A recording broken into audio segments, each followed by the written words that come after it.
మోడీ అంటే ఈ దేశ ప్రధానమంత్రి. ఆయన ఒక్క సంతకం చేస్తే నీ ఇంటికి కిలో బంగారం వచ్చింది. ఒక్క సంతకం చేస్తే కరంజా గ్రామంలో ఇంటికి కిలో బంగారం వస్తుంది. బంగారం ఎట్లా వస్తుందని అన్నారు మీరు. అప్పుడు కాలాధనం నల్లధనం ఇంటికి 10 లక్షలు వేస్తున్నాడు, ప్రతి ఖాతాలో 20 లక్షలు వేస్తున్నాడు, కిలో బంగారంతో సమానం. మరి ఇప్పుడు ఆ పని చేసిండా?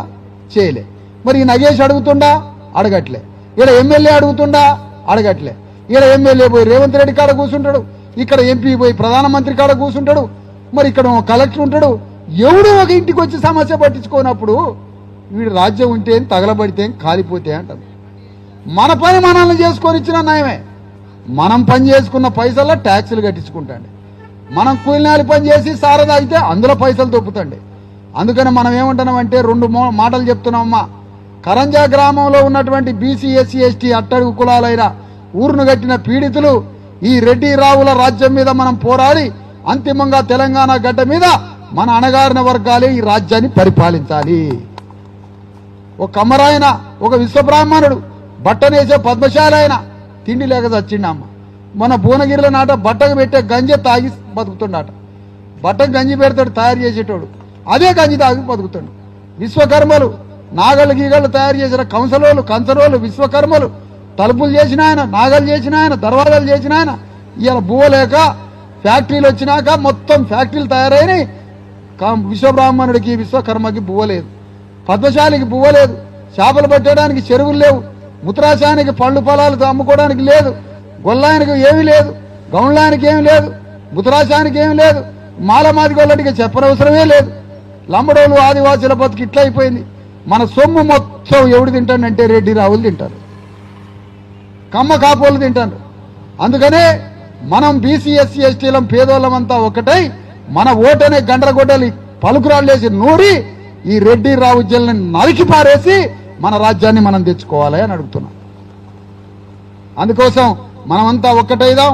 అదే సమయంలో రాజ్యం ఇయ్యాలవుతుందో రేపవుతుందో 4 రోజులు పడుతుందో, ఈలోపు అమలక్కలం అంతా కలిసి ఒక్కటై మనం ఈ తెలంగాణ గడ్డ మీద మన పోరాటం కూడా మొదలుపెట్టి ఈ కరంజా గ్రామంలో ఉన్న బీసీ ఎస్సీ ఎస్టీలంతా ఒకటై సంఘం కట్టి కలెక్టర్ని నిలదీసి అడిగి ప్రతి ఇంటి సమస్య మీద కాగితం మీద రాసి ఈ కాగితం తీసుకుపోయి కరంజా నుంచి ఆదిలాబాద్ కలెక్టర్ దాకా నడుచుకుంటూ పోదాం. 30 కిలోమీటర్లు నడిచిపోయి మన సమస్యల్ని పరిష్కరించుకోవడానికి మీరంతా తరలి రావాలని కోరుతూ, ఈ కాగితాలు ఇంకా సమస్యలు ఏమన్నా రాయండి, మేము కలెక్టర్ గారికి పోతున్నాం, ఈ కాగితాలు కలెక్టర్కి ఫస్ట్ ఇద్దాం, ఇచ్చినాక ఆయన పరిష్కరిస్తాడా లేదా, ఈ ఊరు ఒకసారి వస్తాడా రాడా, అసలు ఎందుకు రాడు, రోజు ఏ ఊరు పోతుండ అసలు ఈ కలెక్టర్. ఎండలో ఎట్లా పడిచేస్తారు, ఎండ కాలుతున్నారా, ఎన్ని డిగ్రీల ఎండ ఉన్నది. ఎండాకాలం ఒకటి గవర్నమెంట్ ముందు ఒకటి పెట్టాలా, గోడములు ఎట్లయితే కడతారో పెద్ద పెద్ద గోడములు కట్టాలా, అందులో ఏసీ పెట్టాలా, మొత్తం గోడలు 500 మంది కూర్చొనేటట్టుగా ఫంక్షన్ హాల్లు కట్టి ఈ ఎండకి బాగా కాలి చచ్చిపోతుంటే అందరినీ ఆ ఏసీలో పెట్టాలి. మే ఏప్రిల్ జూన్ వరకు చల్లటి గదులలో మనల్ని పెట్టాలి. పొద్దునే బువ్వ అందులో ఉంటాం. ఏదైనా చేతికి ఏదైనా గవర్నమెంట్ పని చెప్తే ఏదైనా ఆ బుట్టల అల్లికలో ఆ పని ఈ పని చేసుకుంటే ఎండాకాలం బతుకుతాం. మళ్ళీ జూన్ నుంచి వ్యవసాయాలు ఉంటాయి. వర్షాలు వచ్చినప్పుడు ఇల్లు కొట్టపోయే టైంలో అందులో ఉంటాం. బాగా చలిపెట్టి చచ్చేటప్పుడు అందులో ఉంటాం. అట్లా గవర్నమెంట్ కమ్యూనిటీ బిల్డింగ్స్ కట్టాలి, అందులో మనం ఉండాలి. ఇవన్నీ మనసున్నోడు చేస్తాడు, పేదల మీద ప్రేమ ఉన్నోడు చేస్తాడు. వీళ్ళకి ప్రేమ ఎందుకుందమ్మా, మనుషుల్ని చంపేటోళ్ళు అయితే, మనుషులను కాల్చక తినోడైతే. అందుకనే ఈ రెడ్డి రావుల రాజ్యాన్ని వీళ్ళని కాష్టంలో పెట్టి కాల్చినప్పుడే మనకు విముక్తి. వీళ్ళకి కాడు పేర్చి ఈ కాంగ్రెస్, బీఆర్ఎస్, బీజేపీ ఈ రెడ్డి రావుల రాజ్యాన్ని ఎప్పుడైతే కాట్లేసి కాలబెడతావో మన బీసీ ఎస్సీ ఎస్టీల రాజ్యం అప్పుడు వస్తుంది. దానికోసం అందరం కష్టపడి పోరాడాలని మిమ్మల్ని అందరినీ కోరుతూ మీ అందరి దగ్గర సెలవు తీసుకుంటున్నా. అందరికీ నమస్తే, జై భీమ్. పోరాటం మాత్రం మర్చిపోవద్దు. ఒక చేత్తో పోరాటం, ఒక చేత్తోటి ఓటు అనే గండ్రగొడ్డలతో మన రాజ్యాన్ని తెచ్చుకోవాలి. ఒక చేత్తో పోరాటం, ఒక చేత్తో ఓటు అనే ఆయుధంతో రాజ్యం తెచ్చుకోవాలని కోరుతున్నా.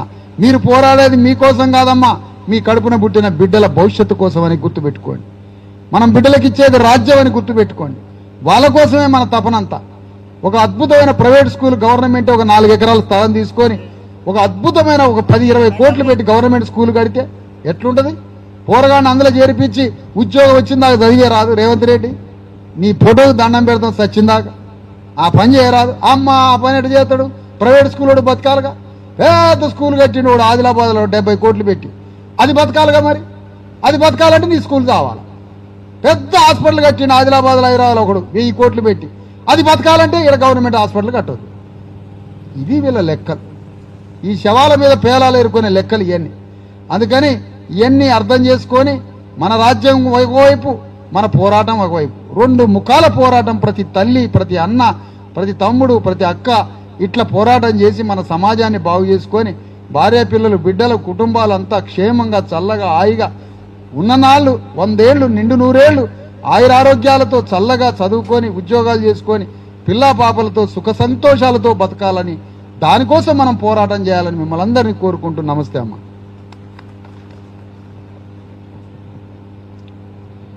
Thank you sir. 1,00,000 కిలోమీటర్ల మా భూమి రథయాత్రలో భాగంగా కరంజీ గ్రామానికి రావడం జరిగింది. పలు సమస్యలపైన జిల్లా కలెక్టర్ను మరియు ఉన్నతాధికారులకు వివరించి కాలనీ సమస్యలను పరిష్కరించేలా చూడడం జరుగుతుంది.